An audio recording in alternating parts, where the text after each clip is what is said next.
8 लाख लोग भारतीय हर बार छोड़ देता है, हर साल। इस बार 8,90,000 इंडियन भारत को छोड़ के चला गया कि मैं इस भारत के मुल्क में जीने के लायक नहीं हूं, क्योंकि इस भारत को संविधान पर भरोसा नहीं है, हमें काम करने के तरीके पर आज़ादी नहीं है। वो 8 लाख कोई मुसलमान नहीं था, वो सनातन को मानने वाले लोग थे। नरेंद्र मोदी जी क्यों चले गए? मैं आपसे पूछना चाहता हूं, कौन है ये 8 लाख वो सनातन जो अपना व्यापार छोड़ के चला गया? मोदी जी जो अपना सब कुछ छोड़ के चला गया।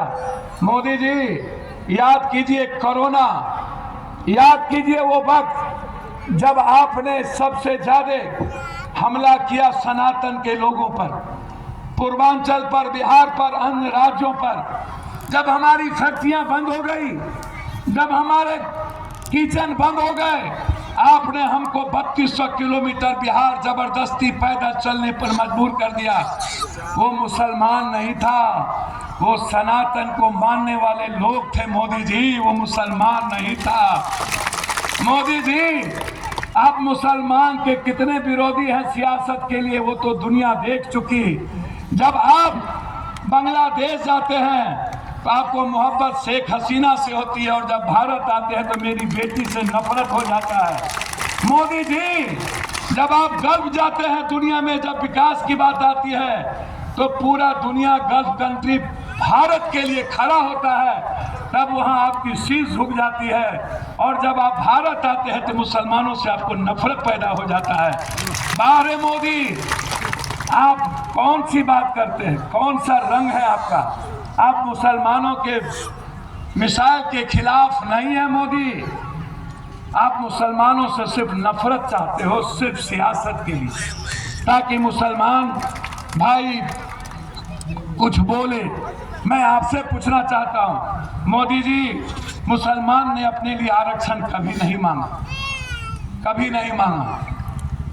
आपने आरक्षण किसका खत्म किया? मुसलमान का या दलित ST SC का? मोदी जी वो मुसलमान नहीं थे, सनातन के लोग थे जो बाबा साहब अम्बेडकर से बेइंतहा मोहब्बत करते हैं और बुद्ध के रास्ते चल के सारे धर्मों की इज्जत करना चाहते हैं। आपने इस मुल्क में सबसे पहले हमला किया ST SC पर, मुसलमान का तो आप कुछ नहीं बिगाड़ पाए मोदी जी, लेकिन आपने पप्पू यादव, पप्पू पासवान, पप्पू राम, पप्पू भुइया, पप्पू ढोम, पप्पू चमार, पप्पू नुनिया, पप्पू चंदवंशी, पप्पू कहार, पप्पू तुम्हार, पप्पू कुम्हार, पप्पू गंगोत्री, पप्पू निषाद, पप्पू बीन, पप्पू मलाह, पप्पू पासवान, पप्पू मुसर, पप्पू राम, पप्पू कोरी, पप्पू कुर्मी की जिंदगी आपने छीन ली। आपने मेरी नौकरी छीन ली, आपने मेरा आरक्षण छीन लिया, आपने मेरी इकोनॉमी छीन ली, आपने मेरा मंडल कमीशन छीन लिया, आपने मेरी जाति जनगणना छीन ली, आपने मेरी किसानी छीन ली, आप हमारी पढ़ाई छीन ली। आज हम लड़ रहे हैं आरक्षण के लिए। अभी हमारे मित्र 69 तमिलनाडु मित्र हमारे कह रहे थे 69। मैं धन्यवाद देना चाहूंगा SDPI के लोगों को कि आप बेंगलोर और तमिलनाडु में जिस ताकत के साथ पिछड़ों के साथ खड़े होते हैं, आप पर गर्व का विषय है और आप पर गर्व करना चाहिए। आप मुसलमानों की बात कम करते हैं और पिछड़ों की बात ज्यादा करते हैं। मुझे अच्छा लगता है जब स्टालिन 69% आरक्षण दिया तो मोदी जी आप उसके खिलाफ सुप्रीम कोर्ट चले गए। वो मुसलमान नहीं था मोदी जी, वो आदिवासी था।